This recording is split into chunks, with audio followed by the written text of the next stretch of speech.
Dr. Maya Thompson's black Mercedes pulled up to a late private aviation terminal at 7:30 a.m. sharp. The morning sun reflected off the spotless windows of the modern building, making it shine like a jewel against the clear blue sky. She checked her appearance one last time in the rearview mirror, making sure her dark hair was perfectly neat in its professional bun. At 42 years old, Dr. Thompson had worked incredibly hard to reach her current position as one of the country's top neurosurgeons. Her crisp white blazer and black pants were perfectly pressed, and her credentials hung professionally around her neck. She had taken this same private jet service multiple times before to attend medical conferences across the country. Today was supposed to be like any other travel day. She was heading to Chicago to give a keynote speech about her groundbreaking research in brain surgery. The conference organizers had arranged the private jet for her, as they did for all their main speakers. As she stepped out of her car, the valet rushed forward with a friendly smile.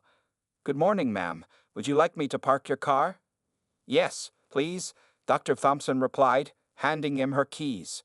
She watched as another valet quickly moved to get her two designer suitcases from the trunk. The staff here had always been professional and courteous during her previous visits. Walking towards the terminal entrance, Dr. Thompson noticed several other passengers entering without any issues. There was a middle-aged white businessman in an expensive suit talking loudly on his phone, a young woman in yoga clothes who looked like a social media influencer, and an elderly couple dressed in casual but clearly expensive clothing. The glass doors slid open smoothly as she approached. The terminal's interior was elegant, with polished marble floors and comfortable leather seating areas. The smell of fresh coffee drifted from the exclusive passenger lounge, where a breakfast buffet was being served. Dr. Thompson checked her watch. She had arrived an hour early, as usual. She liked being punctual and having time to review her presentation materials before flights. Her rolling suitcase made a soft sound against the floor as she walked toward the security checkpoint. That's when she first saw him. James Whitaker stood at his security post, a man in his 50s with graying hair and a stern expression. He had been watching her since she entered, his eyes following her movement in a way that made her slightly uncomfortable. Dr. Thompson had experienced that kind of look before, the look of someone who had already made assumptions about her based solely on her appearance. Still, she maintained her professional demeanor as she approached his station. Her heels clicked confidently on the marble floor, and she had her ID and boarding documents ready in hand. Other passengers were passing through the checkpoint with quick nods from Whitaker, barely having to slow down. "Good morning," Dr. Thompson said pleasantly, holding out her documents. The credentials around her neck clearly showed her name and title, along with the hospital's prestigious logo. Whitaker's response was immediate and cold. "Ma'am, I'm going to need to see additional identification." His tone was different from how he had spoken to the other passengers, sharp, suspicious, and almost accusatory. Dr. Thompson felt her stomach tighten, but kept her expression neutral. She had dealt with similar situations before in her career. "Of course," she replied calmly, reaching for her purse to pull out her driver's license and passport. As she stood there, more passengers wolfed past them. Whitaker barely glanced at their documents, waving them through with quick smiles and "have a good flight" comments. Yet he continued to scrutinize every piece of identification Dr. Thompson provided, holding each one up to the light and examining it as if searching for flaws. The line behind her was growing, and she could feel people starting to stare. Some looked annoyed at the delay, while others seemed to be realizing what was really happening. Dr. Thompson stood straight and tall, determined not to let this man's prejudice affect her dignity. Little did she know that this moment would spark a chain of events that would change not just her day, but the entire private aviation industry's approach to security and discrimination. The tension at the security checkpoint grew thicker as guard Whitaker held up Dr. Thompson's passport for the third time. His face showed a mix of doubt and something else, a hint of satisfaction at causing her discomfort. More passengers continued to stream past them, receiving only quick glances at their documents. "I don't understand what seems to be the problem," Dr. Thompson said, keeping her voice steady. "I've flown from this terminal many times before." She reached into her bag and pulled out her hospital ID badge, medical license, and even her American Medical Association card. Whitaker's lips curled into a slight smirk. "Protocol, ma'am. We need to be thorough with our security checks." But his actions told a different story. He had barely looked at the documents of the white businessman who had just walked through, giving him a friendly nod instead. Sarah Martinez, a young Hispanic woman waiting in line behind Dr. Thompson, started paying close attention to what was happening. As a civil rights lawyer, she recognized discriminatory behavior when she saw it. She quietly took out her phone and began recording the incident. "Could you explain why I'm the only passenger receiving this level of scrutiny?" Dr. Thompson asked, her professional tone masking her growing frustration. The credentials around her neck swayed slightly as she spoke, catching the morning light that streamed through the terminal's windows. Whittaker's face hardened. "Are you questioning security procedures, ma'am? Maybe you'd like to speak with my supervisor about why we take these measures." His voice grew louder, clearly trying to intimidate her. Other passengers stopped to watch. Some looked uncomfortable, while others began whispering among themselves. The young white woman in a business suit stepped forward, saying, "Excuse me, but I just went through security 5 minutes ago. You only asked to see my boarding pass." Whittaker's face reddened. "Every situation is different," he snapped, but his excuse sounded hollow even to his own ears. He continued to hold Dr. Thompson's documents, flipping through them unnecessarily. The growing crowd caught the attention of other airport staff. A young security officer named Kevin Chen watched from nearby, growing increasingly uncomfortable with his colleague's behavior. He had seen Whittaker act this way before, but had never spoken up. "Sir," Dr. Thompson said, her patience wearing thin but her dignity intact, "I am a neurosurgeon heading to Chicago to deliver a keynote speech at a medical conference.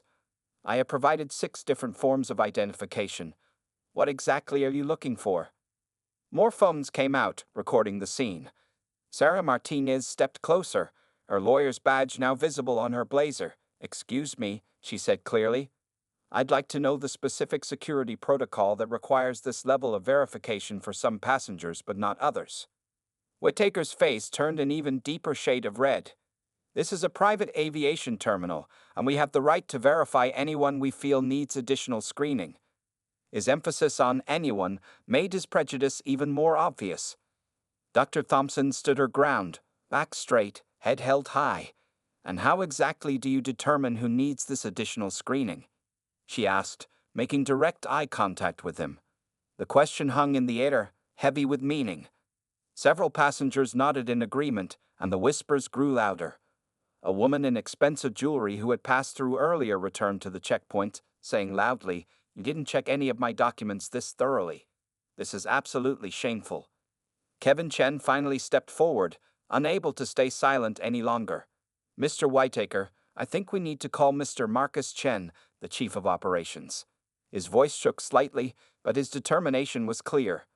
Whittaker's authority was starting to crumble. He looked around at the crowd of witnesses, many with phones recording, and realized he had lost control of the situation. But instead of backing down, he doubled down on his prejudice. "Ma'am, if you can't comply with our security procedures, I'll have to ask you to leave the terminal," he said, his voice filled with barely contained anger. Little did Whittaker know that his next action would not only cost him his job, but would also spark a major change in the private aviation industry. The confrontation was about to reach its boiling point, and help was already on its way from an unexpected source. The situation at a light private aviation terminal was reaching a critical point. Security guard Whittaker's face had turned almost purple with anger as he held Dr. Thompson's documents in his shaking hands. The crowd of onlookers had grown to nearly 30 people, many with their phones recording the unfolding drama. Sarah Martinez, the civil rights lawyer, stepped even closer to Dr. Thompson. "I'm starting a live stream of this incident right now," she announced loudly. "The timestamp will show that we've been here for 23 minutes while other passengers have passed through in less than 30 seconds. Dr. Thompson felt a mix of emotions: anger, humiliation, and exhaustion. Her conference speech was scheduled for tomorrow morning, and she had planned to review her presentation during the flight. Instead, she was standing here, being treated like a criminal. "This is ridiculous," came a voice from the crowd. It belonged to Richard Stewart, a regular private jet passenger who had known Dr. Thompson from previous flights. "I've seen her here at least 5 times before. She's a respected surgeon." Whittaker's response was to call for backup on his radio. "I need additional security at the main checkpoint," he barked into the device. We have a situation with an uncooperative passenger. The young security officer, Kevin Chen, couldn't stay quiet anymore. That's not true, sir, he said firmly. Dr. Thompson has been completely cooperative. She's provided more documentation than I've ever seen requested from any passenger. The atmosphere in the terminal grew even tenser. Business people who had been heading to their flights stopped to watch. The elderly couple from earlier returned, the woman clutching her husband's arm as they witnessed the scene. Just then, the terminal's glass doors slid open, and Marcus Chen, the chief of operations, walked in. He was a tall man in his 50s, wearing a perfectly pressed suit and a concerned expression. The crowd parted to let him through. "What's going on here?" Marcus asked, his eyes taking in the scene. The angry security guard, the professional woman standing calmly despite obvious distress, and the crowd of witnesses with their phones raised. Sarah Martinez stepped forward. "Sir, I'm a civil rights attorney, and I've been recording this incident. Your security guard has been singling out Dr. Thompson for excessive screening while allowing other passengers through with minimal checks. We documented at least 12 instances in the past 20 minutes. Marcus Chen's expression grew serious as he watched the video on Sarah's phone. The footage clearly showed other passengers walking through with quick document checks while Dr. Thompson was held up repeatedly. "Kevin," Marcus called to the young security officer, "please pull up the security footage from the last hour." Kevin quickly moved to a nearby computer terminal, his fingers flying over the keyboard. Whittaker started to protest, but Marcus held up his hand. "Not now, James. We'll discuss this in my office later." His tone left no room for argument. The security footage appeared on several monitors around the checkpoint. The evidence was clear. Whittaker had been conducting random searches that seemed to target only passengers of color, while barely glancing at the documents of white passengers. Marcus Chen turned to Dr. Thompson, his face showing genuine concern and embarrassment. "Dr. Thompson, I want to personally apologize for this treatment. This is completely unacceptable and goes against everything our company stands for." Whittaker's face had lost its purple color and now turned pale. He knew his career was probably over, but he made one last attempt to defend himself. "Sir, I was just following security protocols." "Which protocols exactly?" Marcus interrupted sharply. "The ones that tell you to harass respected medical professionals, or the ones that let you decide who looks suspicious based on their skin color?" The crowd murmured in approval. Several passengers had already posted their videos online, and the incident was starting to gain attention on social media. Local news outlets were being tagged in the posts. Dr. Thompson finally spoke, her voice steady and clear. "Mr. Chen, I appreciate your intervention, but this isn't just about me. How many other travelers have faced this kind of discrimination here?" Marcus nodded gravely. "That's exactly what we're going to find out, and things are going to change, starting right now." He turned to Whittaker.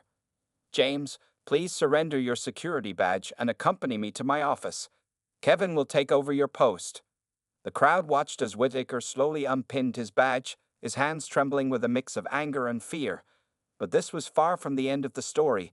It was just the beginning of a much bigger change about to sweep through the private aviation industry. Marcus Chen's office was silent except for the soft hum of the air conditioning. On his computer screen, he watched more security footage from the past month, his expression growing grimmer with each clip. Beside him, two members of the company's board of directors leaned forward, watching intently. Meanwhile, in the terminal's VIP lounge, Dr. Thompson sat in a comfortable leather chair, surrounded by support. Sarah Martinez, the civil rights lawyer, was showing her the social media response to the incident. The videos had already gained thousands of views and shares. "This isn't just going viral," Sarah explained, scrolling through her phone. "It's starting conversations about discrimination in private aviation. Other people are coming forward with similar stories from different terminals across the country." Kevin Chen, the young security officer who had stood up to Whittaker, approached with a fresh cup of coffee for Dr. Thompson. "The replacement flight crew is ready whenever you are, Dr. Thompson. Mr. Chen has arranged for a direct flight to Chicago on our best aircraft." Dr. Thompson smiled gratefully but shook her head. "Thank you, but this isn't about getting special treatment now. This is about making sure no one else goes through what I experienced today." Back in the main office, Marcus Chen was making phone calls. The company's legal team had already been contacted, and plans for immediate policy changes were being drafted. The incident had exposed a gap in their security training that needed to be addressed immediately. "We need to do more than just fire one guard," Marcus told the board members. "We need to change the entire system." He pulled up a document on his screen, a draft of new security protocols that would require regular anti-bias training, body camera usage for all security personnel, and clear documentation of all extended security checks. Outside in the terminal, the story was spreading quickly. Local news vans had started arriving, parking in the private aviation lot. Reporters were requesting statements, and social media was buzzing with hashtags about the incident. Dr. Thompson's phone rang. It was the medical conference organizers in Chicago. "Dr. Thompson," the head organizer said, "we've heard what happened. We want you to know that we're changing our contract with private aviation services. We'll only work with companies that have clear anti-discrimination policies." Sarah Martinez was already drafting legal documents. "This could be a landmark case," she explained to Dr. Thompson, "not just for you, but for setting standards across the entire private aviation industry." The elderly couple who had witnessed the incident earlier approached Dr. Thompson in the lounge. The woman held her husband's arm as she spoke. "We've been flying private for 30 years, but we've never spoken up when we saw things like this. That changes today. We've already called our regular aviation service to ask about their diversity training." Marcus Chen returned to the lounge, looking tired but determined. "Dr. Thompson, we've made some decisions," he announced. "First, James Whitaker has been terminated, effective immediately. But that's just the beginning." He laid out the company's plans: mandatory weekly diversity training for all staff, a new oversight committee led by civil rights experts, and a complete review of all security procedures. "We want you to be part of this change," he told Dr. Thompson. "Would you consider joining our advisory board?" Dr. Thompson considered the offer carefully. She had a busy career as a neurosurgeon, but this was an opportunity to prevent others from facing similar discrimination. "Yes," she said finally. "But I want to make sure we're not just putting band-aids on the problem. We need real, lasting change." Kevin Chen, who had been quietly listening, stepped forward. "Mr. Chen, I have some suggestions too. I've seen other incidents that I regret not reporting. Maybe we could set up an anonymous reporting system for staff." The atmosphere in the lounge had changed from tension to purpose. What had started as one woman's humiliating experience was transforming into a movement for change in the private aviation industry. As Dr. Thompson finally prepared to board her rescheduled flight to Chicago, she knew that tomorrow's medical conference speech wouldn't be the most important thing she did this week. Sometimes, she realized, the most significant changes come from the most difficult moments. 1 week after the incident at a light private aviation, Dr. Thompson sat in her office at Central Memorial Hospital, staring at her computer screen in amazement. Her email inbox was overflowing with messages from people across the country sharing similar stories of discrimination in private aviation. "Dr. Thompson," her assistant poked her head through the door. "CNN is online too. They want to schedule that interview about aviation industry reforms. And the New York Times reporter is waiting in the lobby." The story had exploded far beyond what anyone had expected. Sarah Martinez, who had recorded the original video, had helped it reach millions of views across different social media platforms. The hashtag #FlyingWildlack was trending, and other passengers were posting their own experiences. Marcus Chen had been true to his word. Elite private aviation was already implementing major changes. All security staff now wore body cameras, and a new diverse committee reviewed security footage daily. Kevin Chen, the young officer who had spoken up, had been promoted to head the new anti-discrimination training program. "You won't believe this," Sarah said during their daily phone call. 5 other private aviation companies have contacted me. They want to review their security policies before they face similar incidents. Your story scared them into action."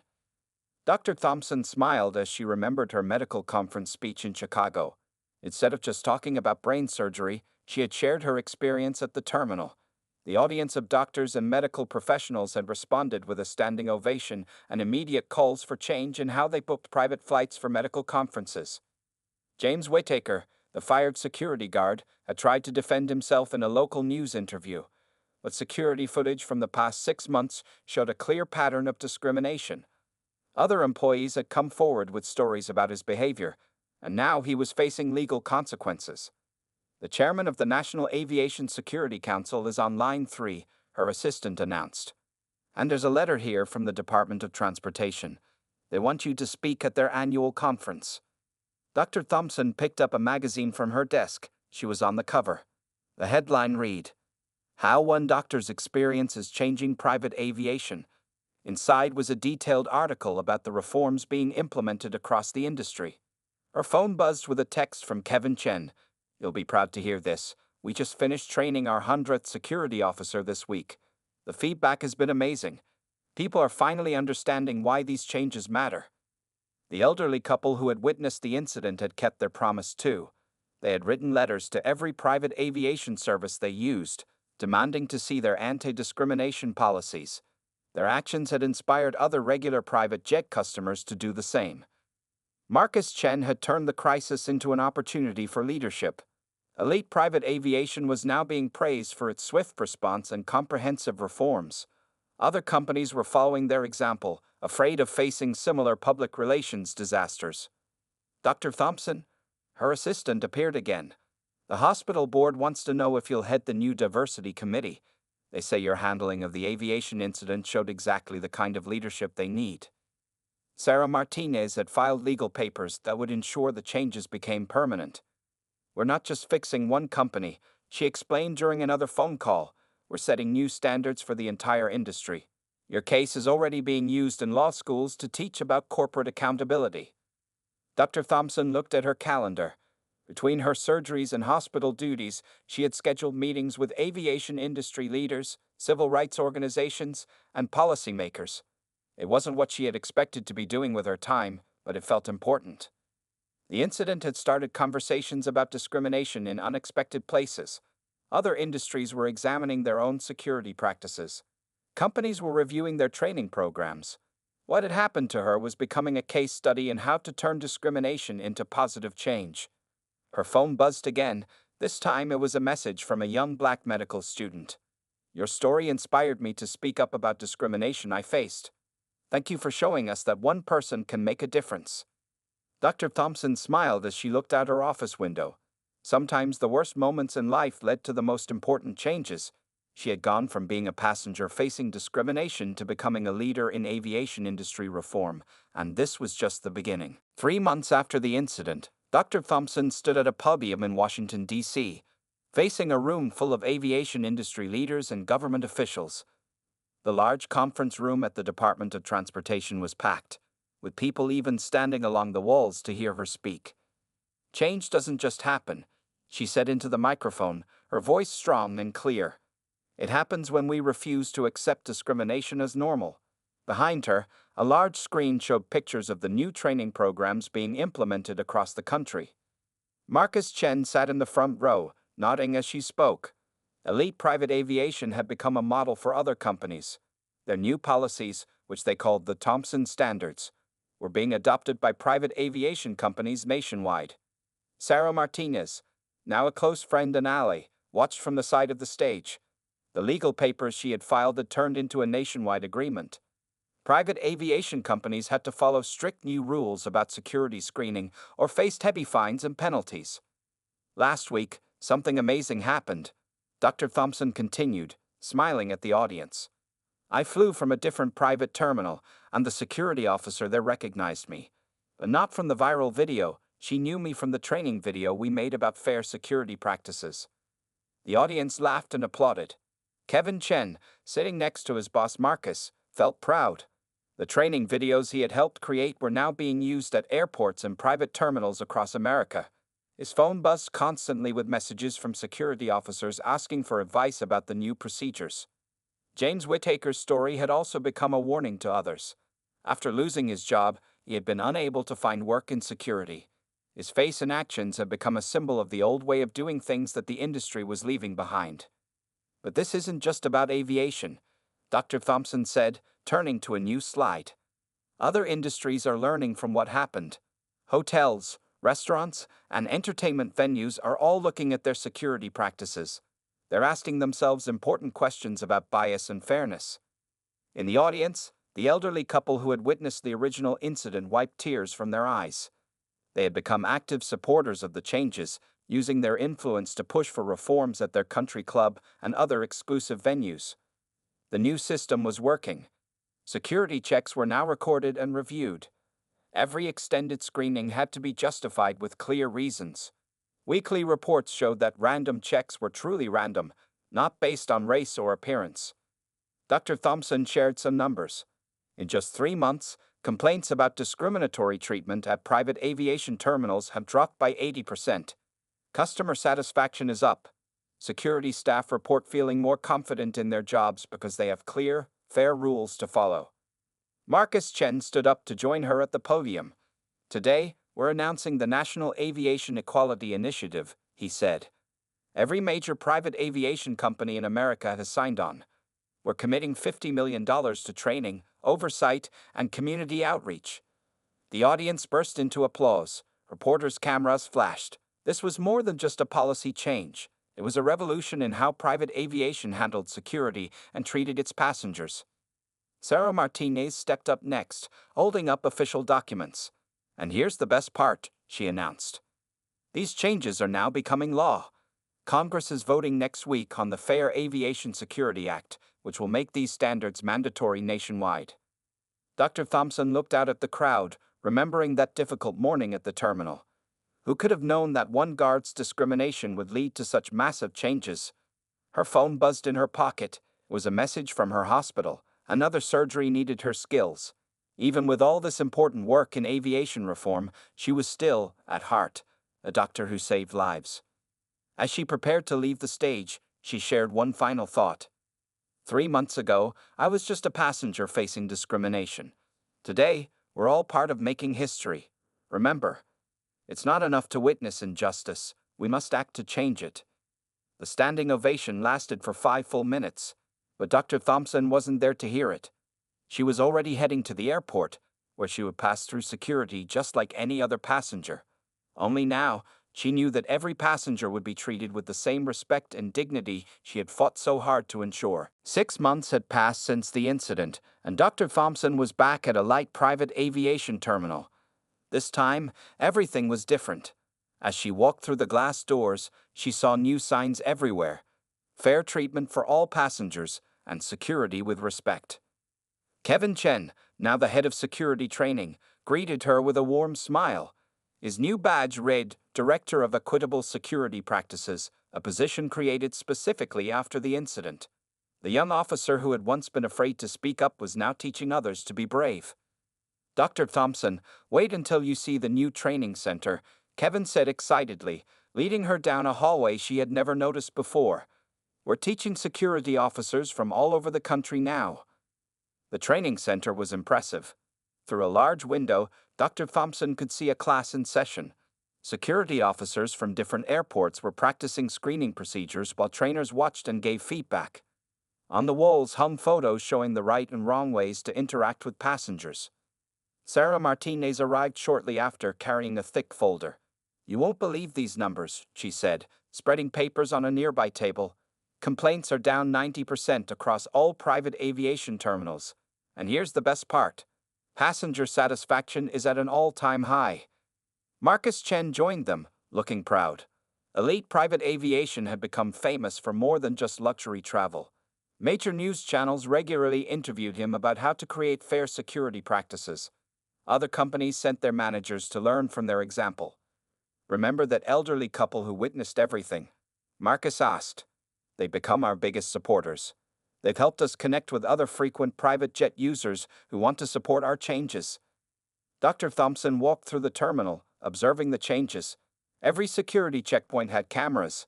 Officers wore body cams with clear indicators showing they were recording. Most importantly, passengers of all races moved through security with equal speed and respect. A young black woman in a business suit passed through security, receiving the same quick, professional treatment as everyone else. She caught Dr. Thompson's eye and smiled, recognizing her from the news stories. "You're the reason I felt confident booking a private flight," the woman said, introducing herself as a tech company CEO. "I used to avoid private aviation because I was tired of being treated suspiciously. Now it's completely different." The terminal's break room had been transformed into a cultural awareness center. Photos and stories covered the walls, teaching about different cultures and traditions. Security staff learned about religious headwear, cultural customs, and how to respect different types of traditional clothing during screenings. Sarah checked her phone, showing Dr. Thompson the latest news. The Fair Aviation Security Act had passed with strong support from both parties. Private aviation companies across the country were rushing to meet the new standards before they became law. "And look at this," Sarah said, pulling up a university website.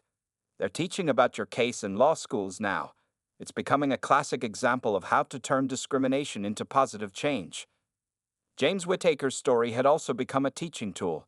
Security training now included examples of his actions as what not to do.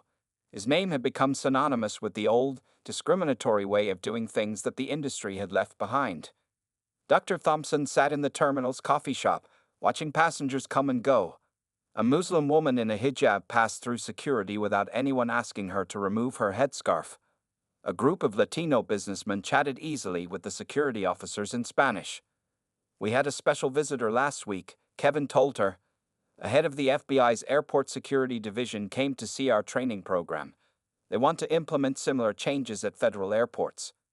As she prepared to board her flight, Dr. Thompson noticed something new. The security officer checking her documents was a young black woman, one of many new hires made as part of the terminal's diversity initiative.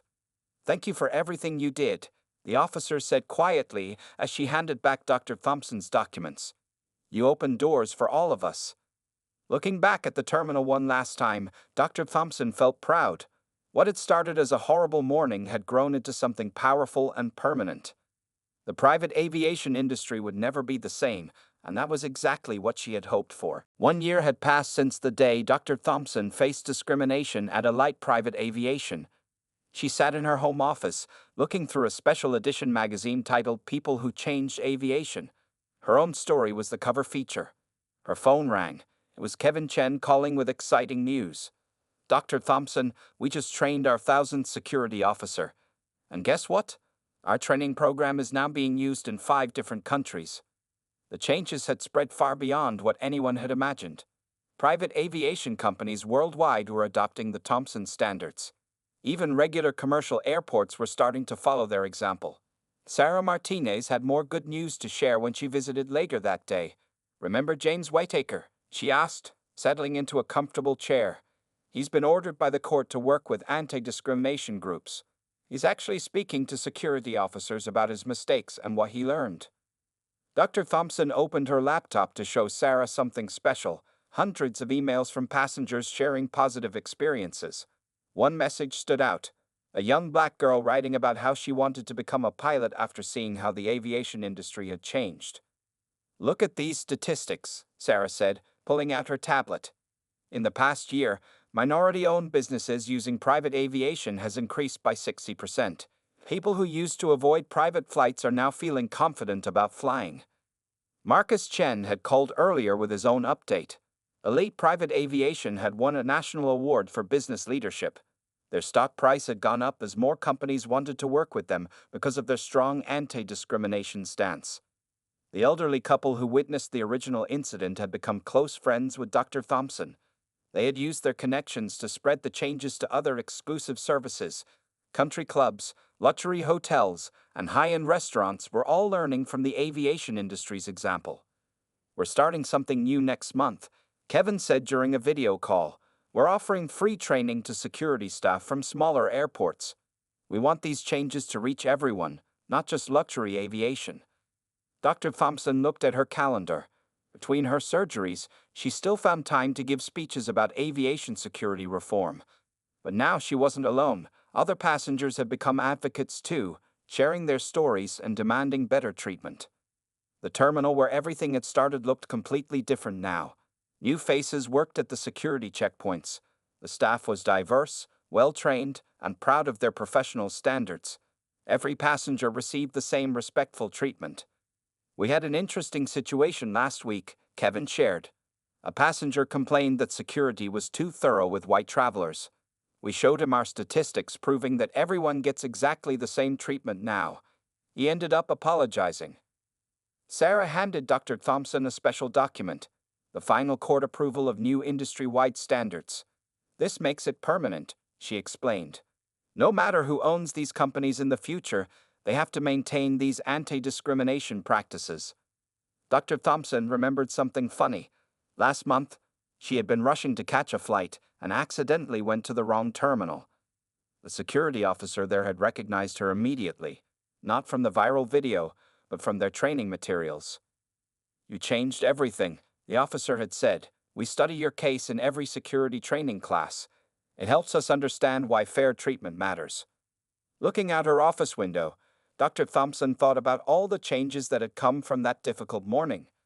Private aviation had transformed from an industry known for discrimination to one that led the way in fair treatment. Her assistant knocked on the door. "Dr. Thompson, the President's Council on Aviation Safety is on the phone. They want you to chair their new diversity committee." As she reached for the phone, Dr. Thompson smiled. The incident that could have left her bitter had instead made her stronger. It had created a movement that changed not just one terminal or one company, but an entire industry. Sometimes, she thought, the worst moments in our lives become the starting point for the best changes. She had learned that one person standing up for what was right could create waves of change that touched countless lives. The story wasn't over. It was still inspiring new changes, new policies, and new hopes for a future where everyone could travel with dignity. Dr. Thompson's legacy would live on in every fair security check, every respectful interaction, and every passenger who felt welcome in the world of aviation.